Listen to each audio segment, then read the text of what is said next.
Vous arrive-t-il parfois de regarder la méchanceté dans le monde et de vous dire « Comment je réagis à ça? J'ai tellement de colère à l'intérieur de moi, j'ai du dégoût, je sais pas comment faire pour réagir. » Eh bien, le petit livre que je vous ai présenté la semaine dernière, les Yoga Sutras de Patanjali, nous donne une piste de réponse pour purifier nos pensées et être soi-même en paix, dans le bonheur, dans la joie, dans l'amour et dans la compassion.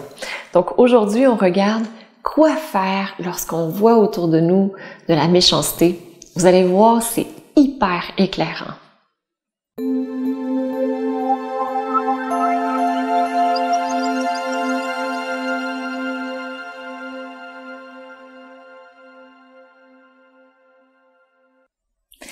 Namasté. Je suis Maryse Lehoux, fondatrice de Diva Yoga. Quel bonheur de vous accueillir sur la chaîne de Diva Yoga. J'espère que vous êtes inscrits. Si vous ne l'êtes pas, cliquez en dessous, s'abonner, cliquez sur la petite cloche ensuite et vous allez pouvoir recevoir toutes les vidéos. À tous les jours, je publie une vidéo sur la chaîne. Donc, je suis en train de relever un défi 365 jours et je dois avouer, des fois, c'est plus difficile que d'autres. Et je réussis quand même. Donc, je suis super contente de réussir ce défi. Et puis, aujourd'hui, ce qu'on voit, en fait, c'est notre journée philosophie. Vous adorez les journées philosophie parce que ça nous aide un peu à mieux savoir comment faire pour agir, pour mieux se comprendre, pour utiliser une science ancienne qui existe depuis 5000 ans à notre service, qui peut être encore utile et qui est très, très adapté à notre mode de vie. Et aujourd'hui, ce qu'on regarde, c'est lorsqu'on voit de la méchanceté autour de nous, qu'est-ce qu'on fait? Comment on réagit avec ça? On n'a aucune idée comment faire pour réagir. Et peut-être que, comme moi, des fois, vous êtes frustré, vous avez de la colère, vous vous dites « ça doit absolument changer » et là, vous allez à un repas et vous en parlez encore et encore et encore. Finalement, ça mine nous-mêmes notre joie, notre bonheur. Et ça mine celui autour de nous sans qu'il y ait aucune action vraiment qui a été posée. Et là, on va regarder qu'est-ce qu'on peut faire avec ça. Donc, je vais vous lire un sutra. C'est le sutra 1.33. Donc, la semaine dernière, je vous ai expliqué rapidement les Yoga Sutras, ce que c'est. C'est un livre qui a été écrit il y a plus de 2000 ans par Patanjali. On ne sait pas si c'est une personne ou plusieurs personnes qui l'a écrit, mais ça contient énormément de sagesse. Et le but de ce livre, c'est de nous guider vers l'éveil spirituel. Donc, c'est quelque chose, en 195 phrases et c'est un chef-d'œuvre. Donc, je reviens à mon 1.33. Qu'est-ce que ça nous dit pour purifier le mental? Et aussi, il y a une petite partie à l'égard de la méchanceté.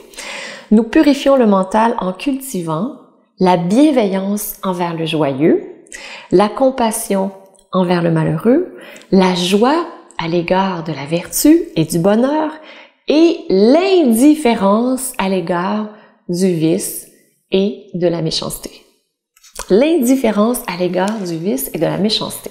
L'indifférence. Qu'est-ce que c'est que l'indifférence? Parce qu'il y a plein d'autres choses qui sont très intéressantes aussi dans ce sutra, mais on va juste se concentrer sur une chose. On pourrait en parler pendant des heures, mais on va en parler un petit peu. Donc, qu'est-ce que l'indifférence? L'indifférence, c'est pas je suis détaché, j'observe la situation et tout va bien.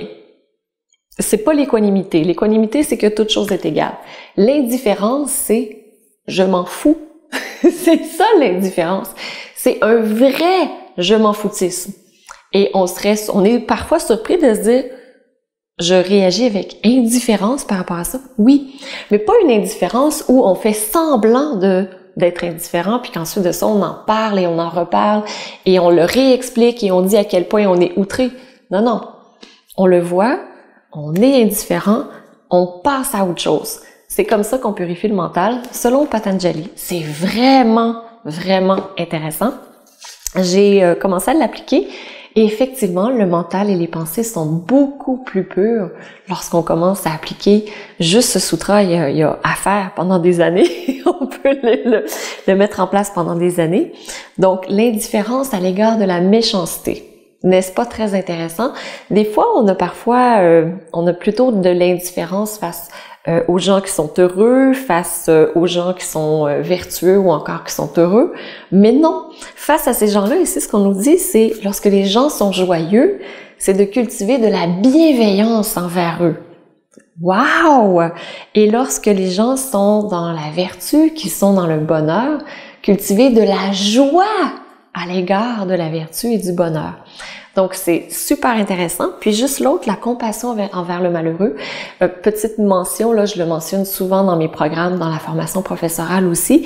La compassion, ce n'est pas d'avoir pitié de quelqu'un, parce qu'à ce moment-là, on se met à un niveau plus élevé, puis on positionne l'autre personne en une victime. La compassion, c'est d'être capable d'avoir de l'empathie.